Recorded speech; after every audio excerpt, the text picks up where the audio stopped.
We're going to go ahead and get started. Welcome, welcome everybody. My name is Stacy Fritz and you are attending the Food for Thought session today. We're talking about holiday resilience. That's a big mouthful, right? And it's my pleasure to introduce somebody who you haven't seen before. I'd like to introduce you to Sarah Stratton. And Sarah is also an oncology nutrition consultant at Remission Nutrition. So if you've watched our former episodes, you know that we've had Jen Nolan on, you know that we've had Karen Schrum, and Sarah is a part of their team. And we're so lucky to have her with us today. I can't wait for her to tell you her resilience story. But first and foremost, like I said, she's an oncology nutritionist for Remission Nutrition. And if you are somebody who is interested in a deeper dive into your personal nutrition, Sarah's happy to work with you, and we will get you her contact information post-show. Just a reminder, a part of housekeeping is that today is a high-level overview of the content that we're going to present, and we're going to try our hardest not to get into specific personal questions. It's not that we don't want to answer them, but we know that there's probably a better format to do so after the show. So without further ado, let me just tell you a little bit from my side about Sarah. Sarah has been in the healthcare space, providing information, tools, strategies to expand access to traditional and functional medicine for 20 years. She looks like a baby, though. She doesn't even look like she's old enough to have that much time in. She's an athlete, she's a wife, she's a mom to 2 daughters, and she lives in California, Northern California. So she said it was a little chilly this morning. So I'm going to go ahead and pass the baton to Sarah, where she is going to tell us a little bit more about her resilience story as it relates to our topic today, which is holiday resilience. Welcome, Sarah. Yeah, thank you so much for having me. And I'm excited to be a part of the wider Believe Big family. I have a lot of clients that come in through Believe Big and really just appreciate all the resources. So I'm happy to be here today with talking with you guys. And yeah, I can definitely share a little bit about my kind of own personal resilience story, kind of what led me here today to talk with you guys. When I myself was in my mid to late 30s, I was an active mom. I had a full-time job. I was an athlete. I was taking care of everybody else and trying to kind of take care of myself too. But I got a surprise when I felt a lump on my own breast. And then from there was diagnosed with stage 3C breast cancer. And thankfully, I guess, the book, The Metabolic Approach to Cancer, had come out just that year prior. And so, on the traditional healthcare side, I was being, offered all this advice about the route to go to for my treatments, which was really interesting because I had HER2 positive breast cancer. There are a lot of advancements there. But at the same time, I didn't feel empowered in myself and what I could do to support my body, especially going through different types of treatments that I know aren't good for my whole body. I wanted to come out strong, and I knew that to support my own resilience, I had to kind of look inside and look at diet and nutrition and exercise and mindset and all the things. And so I kind of became my own champion, kind of learning resources as I went along, like the metabolic approach to cancer and getting a nutritionist and working with my functional provider, starting all things like a nutrient diet and ketosis and focusing more on mind and emotion and stress. Happy to say that I'm 5 years out from that journey. So, but it's always, for a lot of people that are listening in, it's always on the back of my mind as well, especially working with clients with cancer. Yeah, well, Sarah, thank you for sharing that story. It's not at all that anybody wants to be on this journey. As I was mentioning to you before the show started, it's the full-time job that you didn't apply for. But what I am grateful for is something similar. Your backstory is, albeit different. We have similar just experience with the diagnosis, me and my family members. And while, again, nobody wants that journey, it's not a raise your hand kind of thing, I always find it so interesting that it becomes a part of purpose, or many times it becomes a part of purpose. And so we're so grateful that, number one, you are NED, and number two, that you're here with us. And I find that folks who understand, who have been on the journey, or no close family members or friends or whatnot, it's kind of like you get this extra layer of you get it. You know, Yeah. it's one thing to study the information, but when you experience it and you know what folks are talking about, it just, I think it makes you a really dynamic provider in so many different ways. So, congratulations on NED. And you ready to jump into our topic? I am. I am.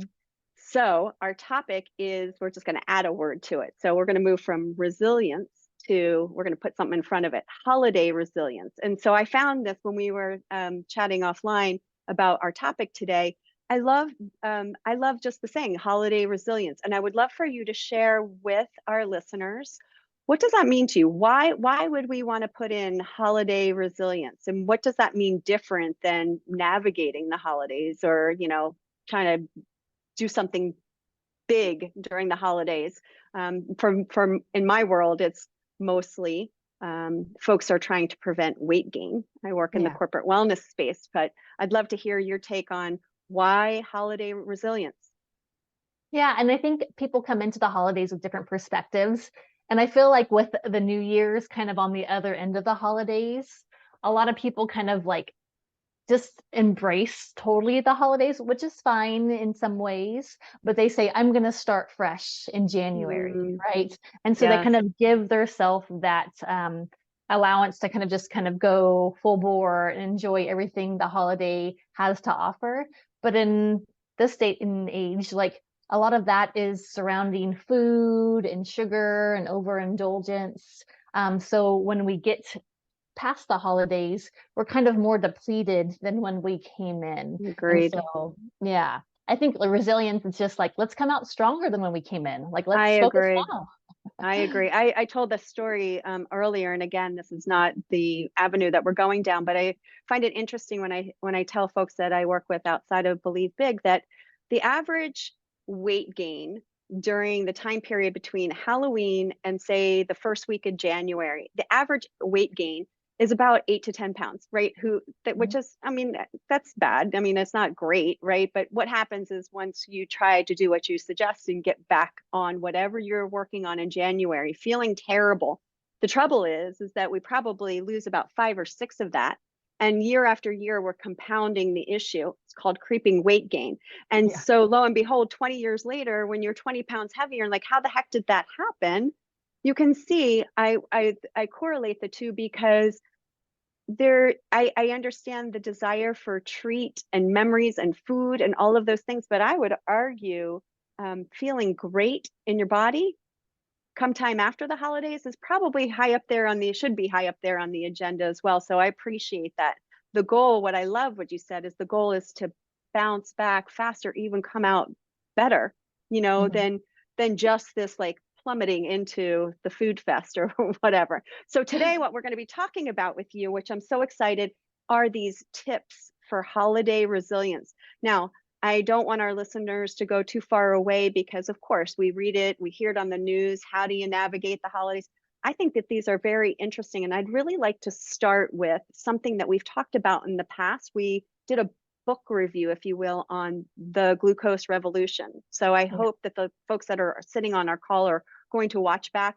They're going to recognize this thread coming through with blood sugar management. Can you talk a little bit about holiday resilience and blood sugar management?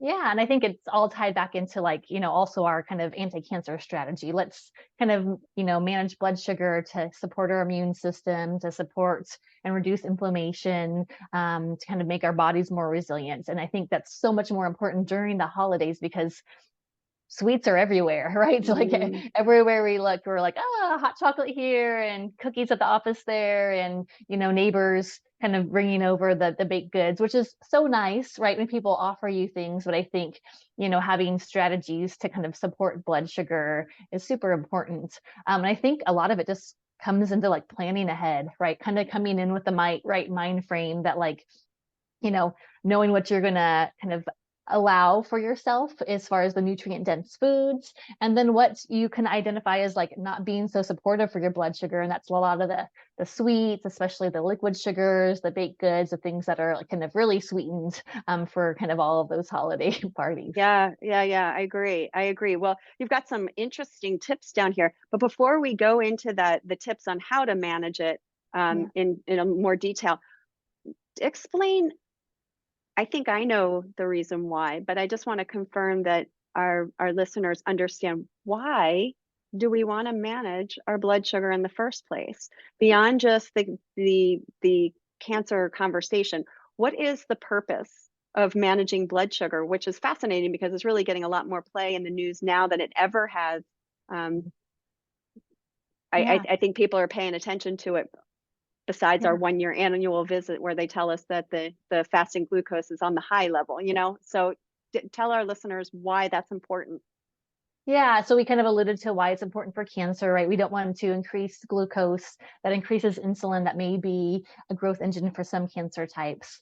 But also high sugars impact the immune system. And we know our immune system is what can protect against cancer, but also protect against viruses and all different Mm, types of insults to our body. So there's a lot of research that shows if we eat sugar, it impairs our immune system for up to 5 hours afterwards. And so a lot of people are continuing to eat sugar at each meal. And so their immune system is just continuing to be impaired. and Um, taxed, yep.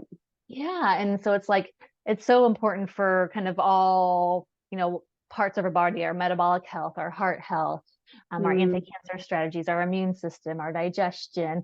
And I think especially during the holidays, our mood, right? There's so much research right now coming out about how important maintaining blood sugar is to just our neurotransmitters and our mood and mm-hmm. emotional balance. And I think going into the holidays, like it's a joyful time for many, but it's also a stressful time for many. Yeah. And to add on top of that, the blood sugar kind of roller coaster where you kind of get Mm, anxious and then the highs and lows. hangry and grumpy because you're at a low, it's like, oh. Let's remember that which goes up, it's got to come down. And so you're grabbing that sweet treat in the afternoon and you're feeling good for a moment. And then all of a sudden you're crashing and you're exhausted. Sarah, what would be, you're welcome to list more of them, but give us 3 or 4 of your best tips to manage the blood sugar. If you had to Yeah. say, what are your favorites? Okay, so one of my favorites is just eating fiber.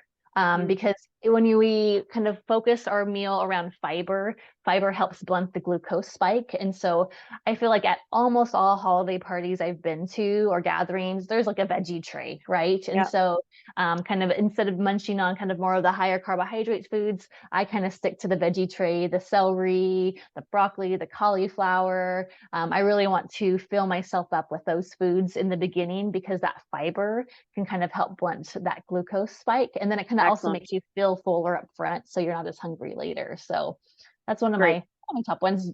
Is that something you kind of look out Absolutely, for? absolutely. But it's funny because our listeners don't ever come on camera and whatnot. And so, like I tell you, when I deliver this information with other folks, they're like, yeah, broccoli, carrots. But what Sarah is saying is, I don't know if you heard the word first. We're picking apart the food fest.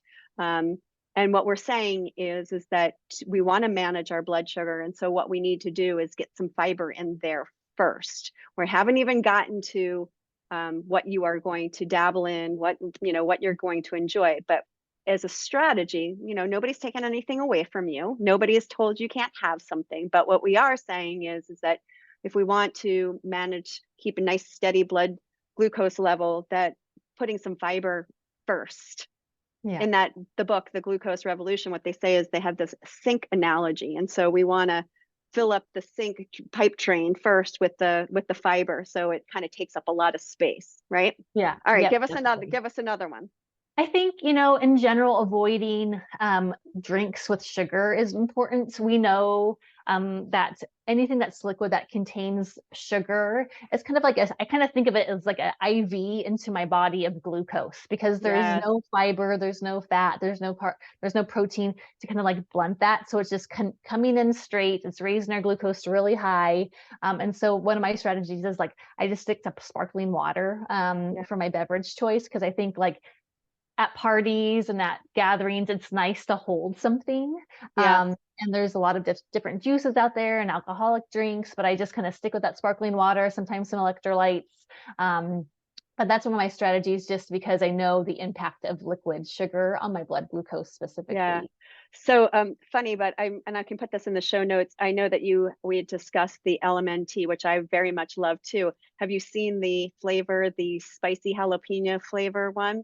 Yes. Yeah. So for our listeners, again, these are some of I love to do hacks. I mean, you'll learn Yeah. that about me. I just like the express route to make it easy on myself and make it easy on the others. But this LMNT powder, this hydration powder, you can actually add that to your sparkling water. Mhm. Big squeeze of lime, and I'll tell you, I mean, again, I'm with you. Not choosing to have sugary drinks, including wine and whatnot. It's a pretty good close second to a spicy margarita, right? And so Yeah. you can do things that are still festive and fun and um, taste really good and are better for us. So where we're not feeling the effects of alcohol too the next day, which is a great one. So I love those two. So we've got Yeah. no And sugary drinks, yeah. finding drinks that are less sugary, and we've got eat fiber. Yeah. Give me one more. And I'm just gonna add to the elements because I know you like the hacks. Add a little bit of apple cider vinegar in there because the acetic Yes. acid in apple Yeah. cider vinegar is a digestive aid, but it also reduces blood sugar. So let's, make our little kind of mocktail with the element, the sparkling water, some apple cider vinegar. How It's much would you add, Sarah? I'll add this to I our usually recipe. I usually do 1 tablespoon per One drink. tablespoon. Can you taste that vinegar in there? I haven't tried that. I can't, but I'm used to it because I do it so often now. So Yeah. probably in the beginning you might be able to taste it. So just dilute it more. But And yeah. so what's the rule of thumb? We did have an episode using the apple cider. What's the rule of thumb if we want to manage blood sugar? How should we have that one time a day? Should we have that every time we eat? Again, I know that the research shows that we should probably mix that with something because of the acidic nature for teeth Mhm. and throat and whatnot. But how often?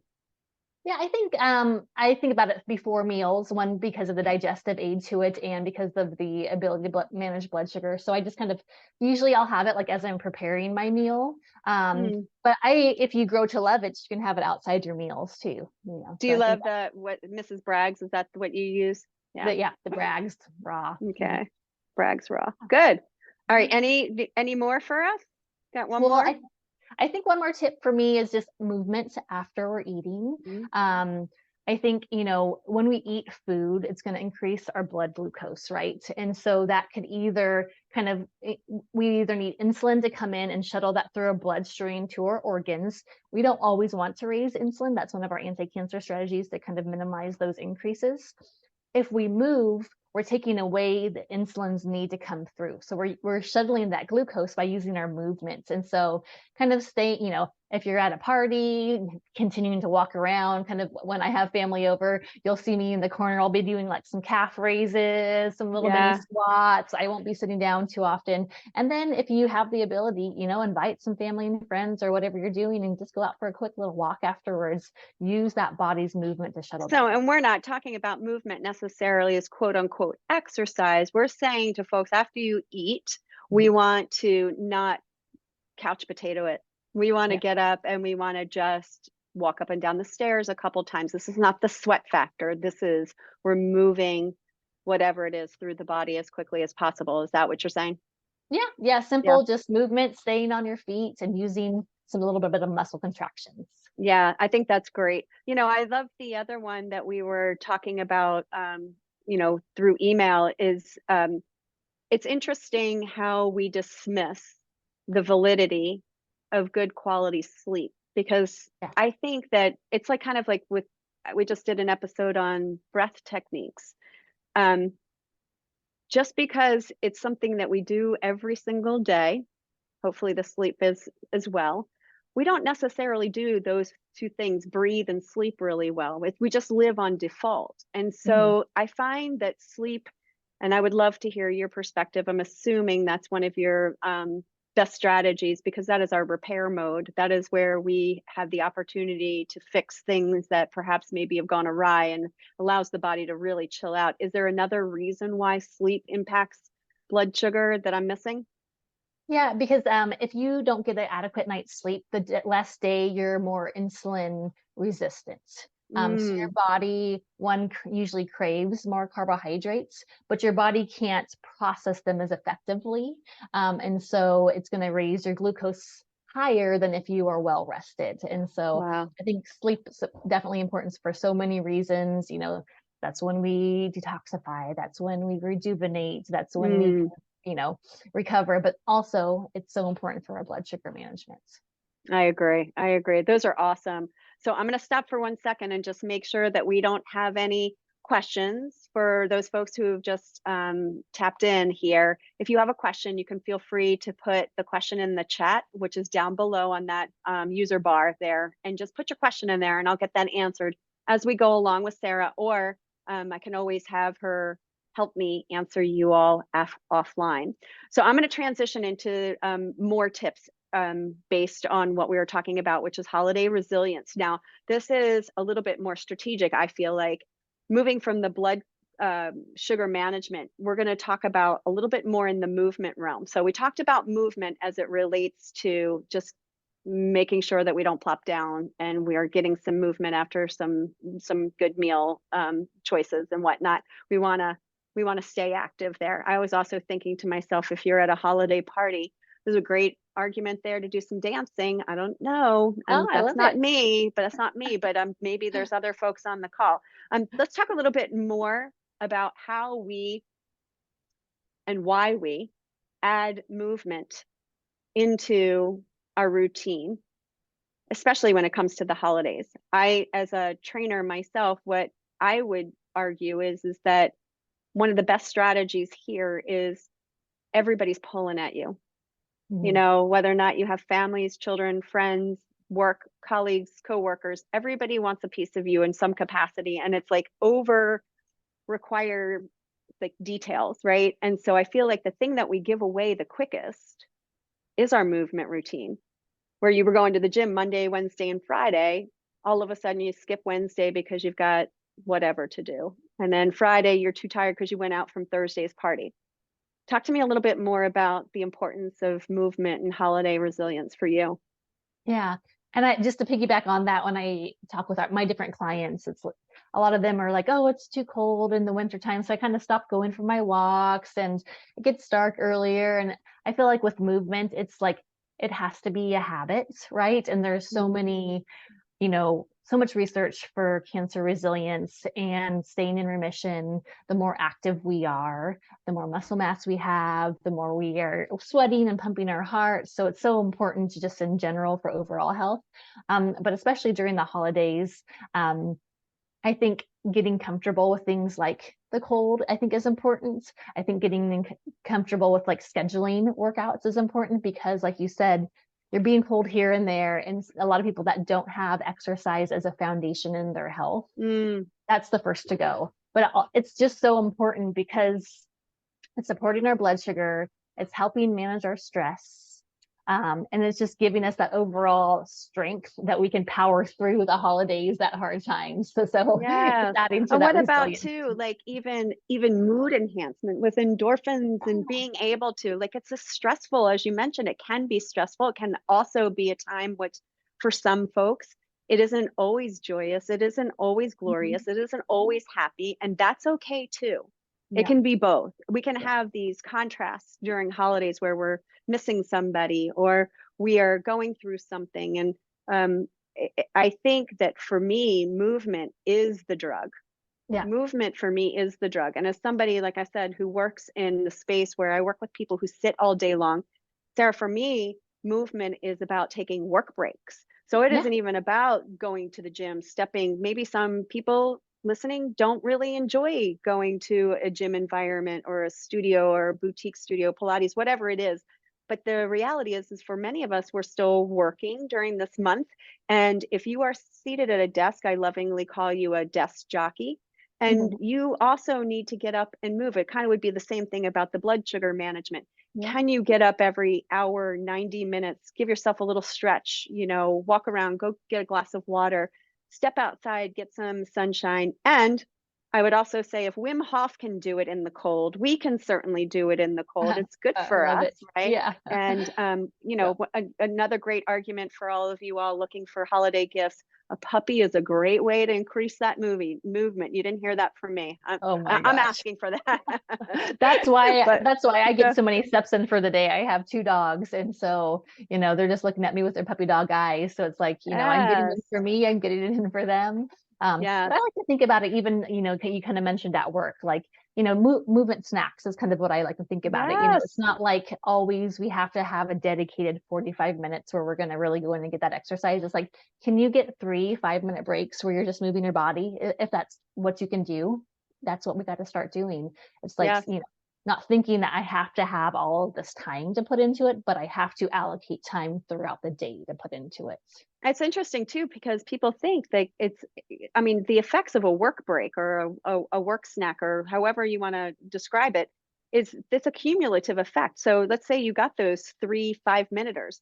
There's 15 minutes right there. And if you're somebody who wears like a tracker and you're shooting for that 5 10,000 step range, don't dismiss the validity or the benefit of a 5 minute walk around your building and get a Yeah. little chilly and then come back and grab that tea. It's interesting because what we're talking about, and I can tell just from our exchange here that you get as excited about it as I do, in that we are a culture of feeling like we gotta kill it. We Mhm. got to go after it really hard, and we can make some serious gains and have wonderful benefits. The mood, the getting out of joint pain, the ability to have clarity and perspective. The brain likes to take these little short breaks as well. So all the way around. And what if I said those 3 5 minuters are going to make you feel better? I Yep. don't get too many people say to me, I went for a 5 minute brisk walk and man, did I feel like crap when it was over, No, right? Do you you never typically regret. hear, Yeah, you yeah, never regret it. It was like, that never was a nice regret it. break. Yeah, You it's a just have mental to, break too, yeah, right? yeah, you have to get out of your own way and think, say, I don't want to do this, but I'm going to do it. And then you are going to reap the benefits of doing it and feel so much better. So I like what you said. Sign up for like a walk, like a Santa or a New Year's Eve 5K. Don't have to run those. They can be a Yeah. hybrid. They can be a walk. They can be a stroll. Scheduling and movement. You guys do 12 days of fitness challenge. You want to tell us about that at Remission Nutrition? Because I know you said you were, I don't want to blow your surprise, but you talk about it a little bit. Yeah, I just put together, we have a holiday gathering for a Zoom for our own clients, and I put together a little 12 days of fitness challenge because I do believe fitness is so important. And so it's just little kind of things to do every day, just to kind of stay moving. So I'll definitely share that with you guys. Because I think Yes. all the movement the better. And for myself, like, I'm more kind of into athleticism, and so I that's a focus for me. And so for myself as a personal goal, I'll usually schedule a few races or activities in the wintertime to make sure that I have something that I'm working towards. So this weekend I actually have 2 Spartan races. So it's been keeping me active during the I was going holidays. to ask you, what's your sport of choice? As a described, self-described athlete, what is your sport of choice? I like them all. I'm like, and that's why kind of I like to do some of these adventure races because it brings together the Mm, running and the strength to be able to pull yeah, myself over walls and climb up ropes. And so I love them all. that's awesome. That's really terrific. So again, so many things out there. And like I told you before, try not to say the next time because my last name is Fritz and we use Fritzmas. So you can't say, you got to say Fitmas, not Fritzmas challenge. Um, the Yeah. movement and the immune system connection, we already talked about that. There's such a strong correlation to keeping a strong immune system. And I from my side, I feel like cold weather training too is actually quite beneficial Mhm. Yeah. for folks who struggle with that. Again, it's kind of like one of those muscle memory things. The more you do it, the more you get used to it, and that cold weather is actually becomes quite invigorating. Now, if we're talking about some lung stuff going on, of course, you know that I'm not suggesting people go beyond their comfort zone, but don't be afraid to get a little chilly out there, right? At Yeah, all. and I really love the cold because there is research that shows that cold, whether you're working Mm, out outside in the cold or you're exposing yourself to cold showers, that actually makes us more metabolically flexible. It agreed. activates the brown adipose tissue in our body and it reduces glucose. And also it can improve and support the immune system. It's a hermetic stressor, so a little bit of stress to make us stronger later. So there's, 100%. you know, You guys don't have that out on the West Coast. We have our polar bear plunge, and everybody comments, and I sit there and laugh because, that's quite jarring to go into this really freezing cold water. But I think our listeners would agree there's some pretty good stuff out there on plunging in cold water showers, being able to do an ice bath and whatnot. We know how great it is for reducing inflammation and all those good things. It just takes a little bit of time to get used to. Being cold is ah. it does, Anyway. but I think even for cold, like it's a lesson, right? So Mm, even a lesson in resilience. Like when you're cold, you're uncomfortable, right? And so it mm, teaches me to use my breath to get through that hard situation, so yeah. that when I'm faced with another hard situation in the future, I'm tapping back into that breath that got me through the cold, So Now it's kind of you're talking my language. I'm all about it. Yes, and that was last episode was about the importance of using your breath to manage the nervous system, which is huge. And we yeah, can learn a lot about ourselves in the cold weather, I believe. yeah. For It's sure. uncomfortable, but so is So life. amen to that. So let's this beautiful segue about the breath. Let's talk about stress. We touched on it a little bit, but holiday stress and how we, as you mentioned, there's a little bit of stress. Stress is okay, but we know that during the holiday times, for many reasons, it can be overly stressful. We talked about in our last episode the difference between our sympathetic nervous system and our parasympathetic nervous system, and we spend an awful lot of time over here in the sympathetic, where we're elevated and breathing up top here, right? And Yeah. we kind of forget that we have this other side, this relaxation, this rest and digest, and how that relates to food. That if we're constantly feeling like we are charged and up that tree, running away from that, pretend tiger, Yeah. that we cannot digest our food well. We need Yeah. to be over here, right? And Mhm. what I was sharing in the last episode was the fact that we can use breath to actually get over here. Yeah. And I would love to hear how you translate holiday resilience um, into this big topic of stress during the holidays. Yeah. Well, I think it even connects back to our first topic on blood sugar management. We know that stress on its own can increase blood sugar, and so if we're going into the season already being in this very sympathetic dominant state, even at a fasting state, our blood sugar is raised over baseline because of that stress. Um, and so I love how you talked about that kind of parasympathetic, sympathetic balance. I think, for myself, and when I talk to a lot of my clients, a lot of the holiday stress comes into play with family, Mm, and while a lot of people have great relationships with family, sometimes there's family or friends or situations that put them in uncomfortable situations. hmm Um, so I think like being protective of our hearts is super important, and just kind of knowing what our boundaries are, right? And so kind of coming in with a game plan on like, who do I want to be around? What do I want to do? What don't I want to do? Because I think for a lot of people, that if they don't have that game plan coming in, they can kind of get into resentment that increases the stress. It's just kind of like a snowball. So I think Yeah. there's a lot of holiday things that kind of come at us, from financial to personal, family, food, Yeah. Well, I think that I love all that you just said about that. And I think the biggest takeaway of what we're talking about and being resilient during the holidays is the fact that stress is not good for us. It's not good for us when we're on the cancering journey, and it's not good for us when we're not on the cancering journey. The Yeah. bottom line is my best hack here for our listeners and beyond is the fact that going back to the breath, I want to use the breath as like a metaphor here.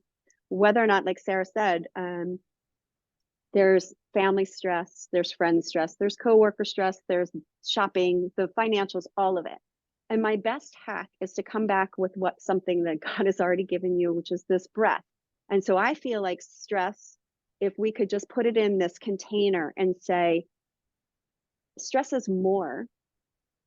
If this all was happening out here, things that we don't have control over, how we respond to stress is the reaction. And the best gift that you can give yourself is 3 breaths. Mhm. I'm talking about 3 breaths before you make that decision to dive into that plate of food that's filled with sugar that we know is not good for us. It's the 3 breaths before you tackle that really heavy subject that somebody just lobbed at you and didn't realize it was a trigger.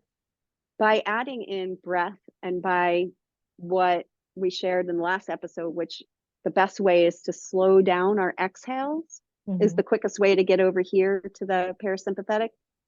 It's not alarming to other people. It's not like you're 3 times and then responding. But if Yeah. you give yourself the idea that you are going to count those breaths naturally before doing anything, it'll go by like 10, 15 seconds. And it gives you a second to ground yourself before you make any decisions, because I think our poor decision making comes in when we react instead of we respond.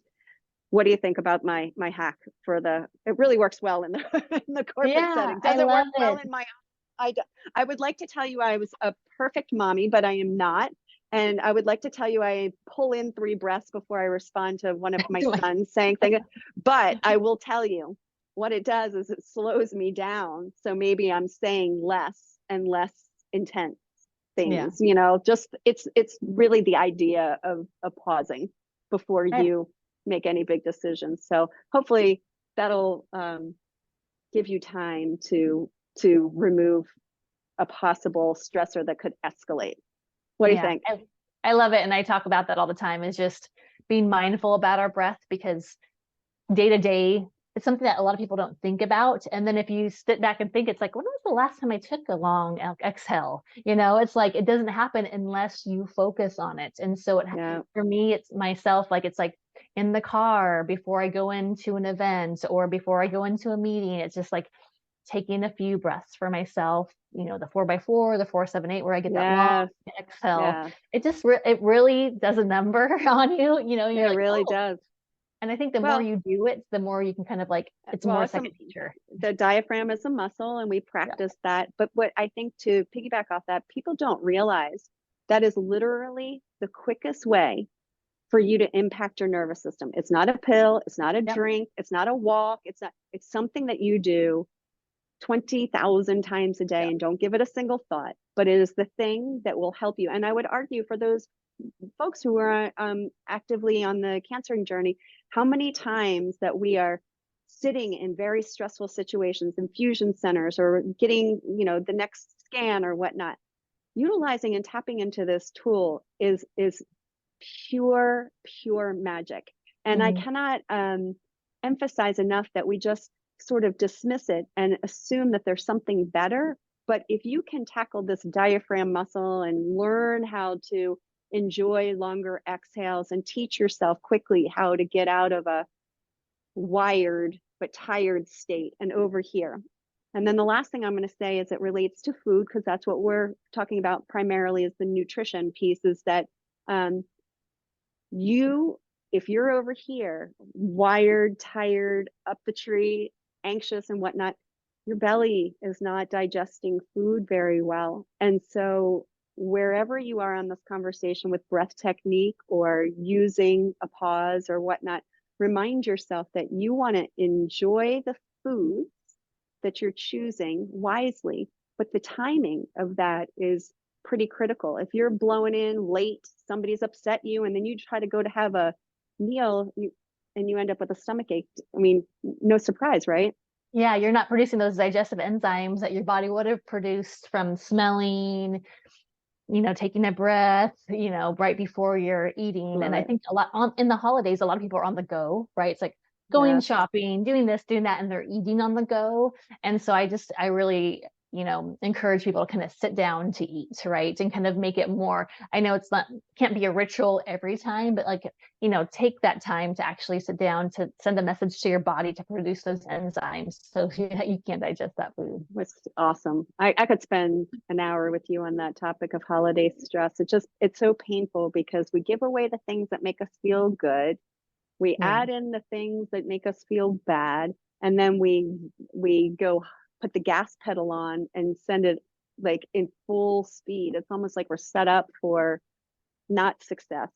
Yeah. Just And I think slowing it something to down. think, I think something to think about too is like when I think about like stress, right? That's increasing our cortisol, right? And we don't want that cortisol always increased, right? That's what's driving the blood sugar increase. And so one of the kind of antagonists to cortisol is oxytocin. And so how do we kind of promote that? Things like hugging, things like, petting your dog, but also just doing things you love. And so just as just a kind of recommendation, like make sure during the holiday season, you're scheduling times for things you love. Is it taking a bath? Something simple like that. Is it kind of doing some crafting? Is it going out with some friends? But just making sure it's like, what do I love to do? And then making sure you make time for that. Absolutely. Maybe even like setting an intention before you sit down and eat, one hand on heart and one hand on belly, and just literally grounding yourself into a space where it's like you're able to receive loving kindness in a way that is, not so frantic and not so rushed.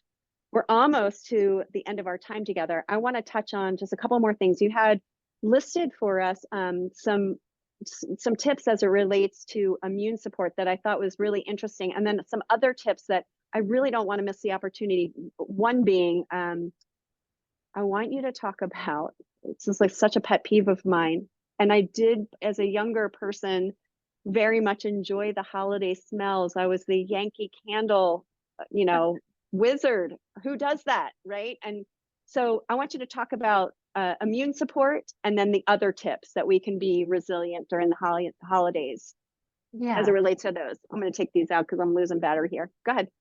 I think for immune support, we covered a lot of it. I think, we talked about how different ways to manage the stress, right? That's definitely going to support our immune system. We talked about eating lower carbohydrate and avoiding the sugars because that will negatively impact our immune system. Even the exercise, and for me, strength training is really supportive for the immune system because it's activating myokines through our muscles that are promoting immune support.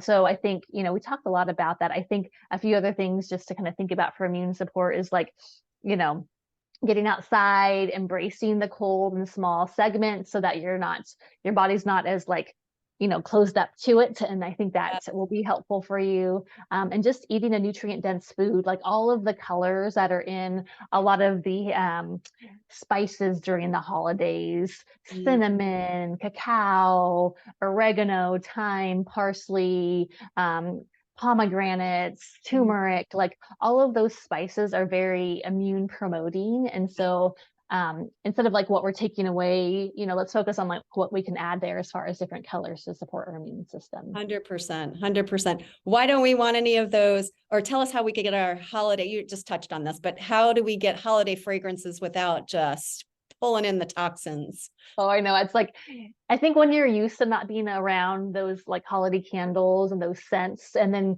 right now, if I go into like some stores or somebody's house, I'm like, oh my gosh, you just don't know it until you detox from it. True. It really, and they don't smell good. They smell almost like rancid a little bit. Yeah. I'm like, I have to leave. Yeah. So your advice is essential oils, really pure essential oils to get that same holiday. And then you could also, use the actual product, whether I love good oranges and lemons and cinnamon. Yeah, make a little like thing on the pots, right? Where you're putting your orange peel and your lemons, your cinnamon. But I have my little humidifier with my essential oils going over here. Right now I have some holy basil just to calm any nerves and support myself, but I like to do holiday scents in there too. But just pure essential oils is what I go for. We don't want those fragrances. Those are endocrine disruptors. They're toxins. Our body can't process those. And so, unfortunately. So as we wrap up, if there is somebody on the call that is listening and has heard us loud and clear about our holiday sweets, navigating those and being mindful of why we're eating what we're eating, give us your 3 things that you could give to somebody that don't include promoting heavy sugar or desserts or not, and nobody's picking on them. Nobody's picking on them. We are specifically talking about folks that are on the cancering journey who are wanting to really focus in. And for me and my extended family, mine is putting in these really good habits that just because we aren't presently on the cancering journey, I certainly don't want to visit that cancering journey again with another family member. So I am trying very hard to model and represent well, because I think our kids are watching. And if it's funny, they will do what they see repeatedly. So if you are going to give a holiday gift that didn't include cookies or candies or pies, give our listeners your favorite gifts to kind of bring in the joy of the season that could be homemade. That's a good. I actually had a holiday party for my daughters and their friends, and so they're all into like bath scrubs and beauty products right now. And so we made our own bath scrub with coconut oil and sea salts and essential oils, and they got to do it themselves. We also made our own room spray with the essential oils, so that was awesome. So I think that's one thing, is just making your own kind of bath and beauty products. Another thing is I like to do spiced nuts for people. So I'll get the kind of organic raw nuts, and I'll coat them in coconut oil. And then I like to do usually like a zesty blend or a herby blend. But then you're not putting in the sugars, you're roasting them in a good oil. And so where did is that a recipe that you made up, or is that something I can share it? Yeah. I would think that our listeners would love that. I do have a couple of comments from Kristen, some ideas, but I want to share mine for our listeners. You know, if you are somebody who's on the cancering journey or know somebody who's on the cancering journey, this is in my opinion, I think this is absolutely beautiful. We did a whole episode on Cancer Hates Tea. And if you let one of us know, one of the patient advocates know, we are happy to send you a Believe Big mug.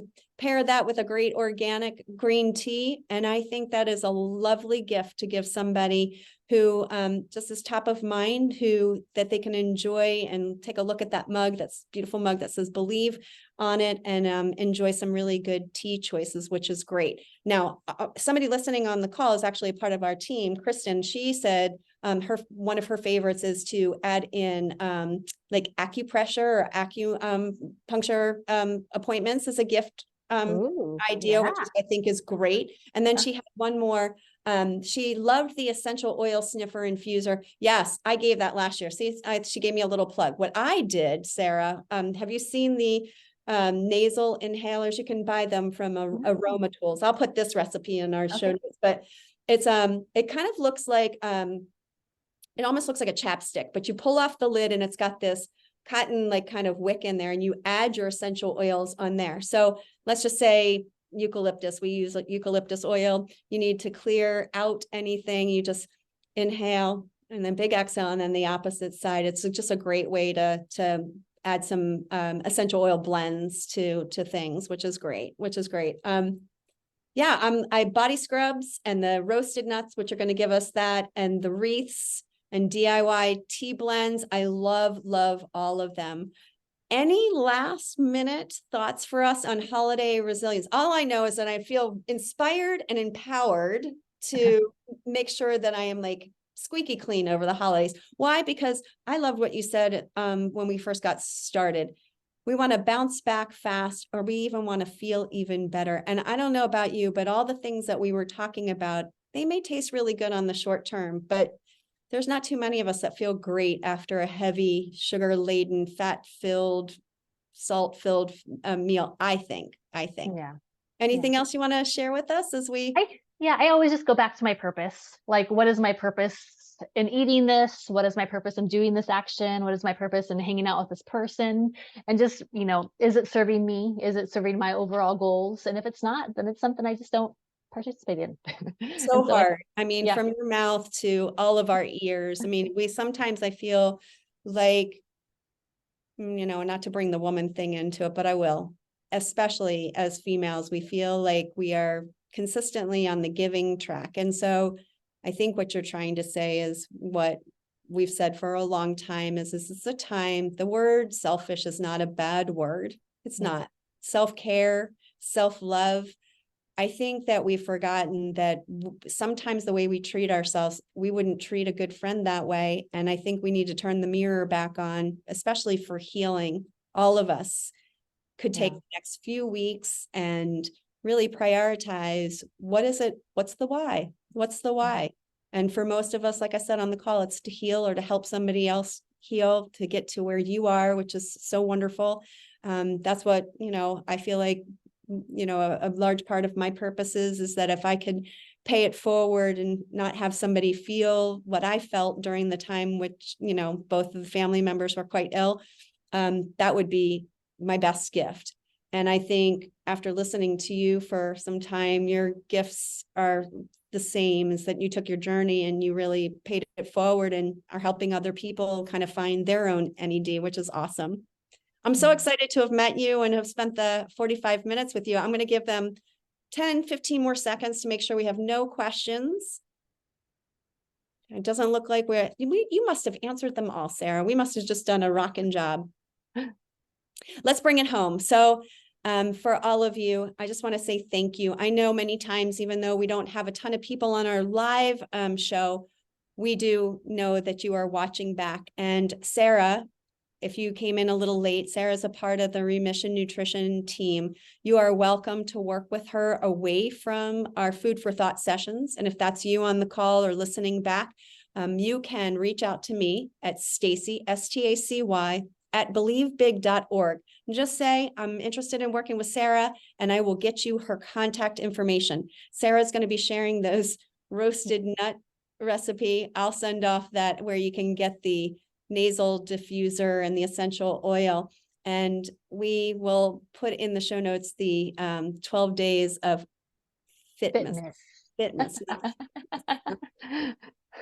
I will not see you all anymore this month on this show anyway. So the next time I get to see you is in 2024. So before we jump off, I just want to say how incredibly grateful I am for the past year and spending a little bit of time with all of you. I want to say thank you to Sarah and the entire Remission Nutrition team. It was incredible, a year of episodes.